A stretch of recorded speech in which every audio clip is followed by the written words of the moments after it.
शहीद ए राह ए खुदा आयतुल्लाह सैयद अली हुसैनी खामेनेई। सन 1939 में ईरान के शहर मशहद में आयतुल्लाह सैयद अली हुसैनी खामेनेई की विलादत हुई। उनके मोहतरम वालिद सैयद जवाद खामेनेई एक बड़े शिया आलिम थे और उनकी वालिदा खादिजा मिरद मादी एक नेक खानदान से ताल्लुक रखती थी। उनका पाक नसब हजरत मोहम्मद मुस्तफ़ा सल्लल्लाहु अलैहि वसल्लम से जुड़ता है।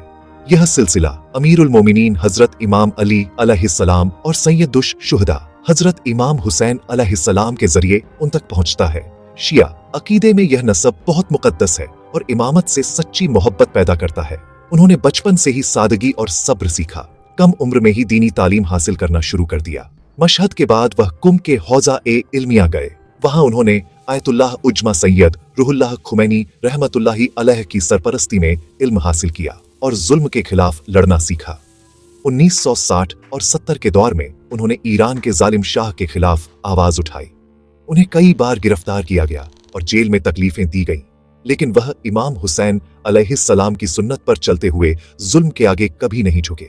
1979 के इस्लामी इनकलाब में उनकी कुर्बानियों का बहुत बड़ा हिस्सा था, जिसके बाद इस्लामी जमहूरिया ईरान वजूद में आया। 1981 में वह ईरान के सदर बने। उन्होंने ईरान इराक जंग के दौरान मुल्क को बहुत अच्छे से संभाला।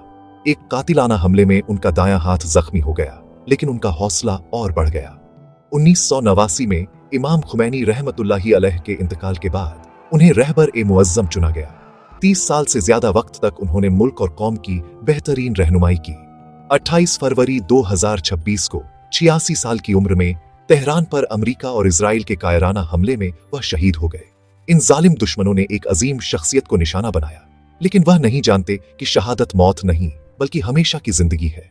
पूरी कौम ने इस पर सोग मनाया, लेकिन जुल्म के खिलाफ लड़ने का जज्बा और भी मजबूत हो गया। कुरान मजीद सूरह आल ए इमरान की आयत 169 में फरमाता है कि और जो लोग अल्लाह की राह में कत्ल किए जाएं, उन्हें मुर्दा न कहो, बल्कि वो अपने रब के पास जिंदा हैं और रिज्क दिए जाते हैं। शिया अकीदे के मुताबिक शहीद की रूह इमाम ए जमाना अज्जलल्लाहु ताला फर्जुहु शरीफ की बारगाह में जिंदा रहती है। अमेरिका और इजराइल की इस साजिश ने उनकी शहादत को हमेशा के लिए अमर कर दिया। मशहद के एक सादा घर से लेकर रहबर ए मुअज्जम बनने तक उनकी जिंदगी सब्र और बेहतरीन रहनुमाई की मिसाल है। वह जाहिरी तौर पर हमारे दरमियान नहीं है, मगर जुल्म के खिलाफ जिहाद का उनका पैगाम हमेशा हमारे दिलों में जिंदा रहेगा। अल्लाह उन्हें जन्नतुल फिरदौस में इमाम हुसैन अलैहिस्सलाम के जवार में जगह अता फरमाए।